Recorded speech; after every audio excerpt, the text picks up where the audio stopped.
28 million children suffer from undernourishment in Latin America and the Caribbean, according to recent statistics. Bearing in mind that this problem is still latent in our region, European countries have come together to bring us solutions with global reach. Peruvian Times got the chance to talk with these delegates, get more insight on their proposals and how they plan to bring these proposed solutions to areas in much need, such as Latin America. We have the Amsterdam Initiative Against Malnutrition, which is the AIM. AIM is a public-private partnership that started in 2009 between Dutch government and some of the biggest NGOs and enterprises in the world related to this topic, malnutrition.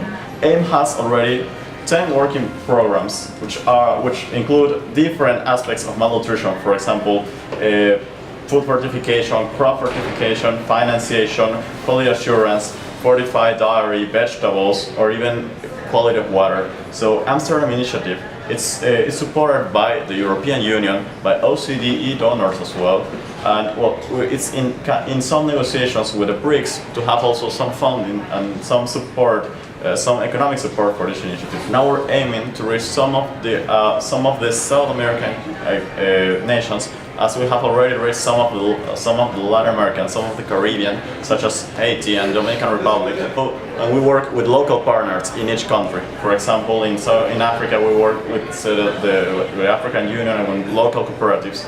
In Haiti, for example, we'll work with local farmers, local cooperatives in most of our different projects. So what we do is create incentives for market-based approach, and we well, first we create more employment here. We make the gross product grow. We make the farmers take their own products to improve markets, to have improved food in the value chain, in the food chain. So we have a lot of different programs.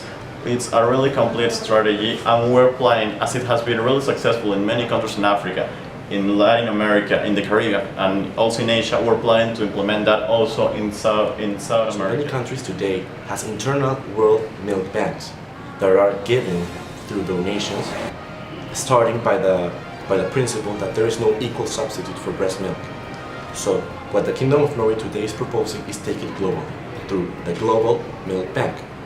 And this bank will work with a partnership with the World Health Organization. How?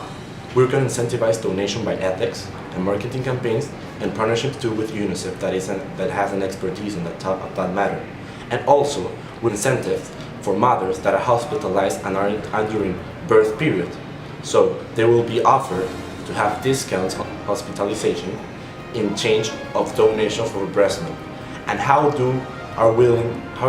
we are going to distribute them for the most vulnerable areas, which is our target, easily. We have a partnership too with the Red Cross that is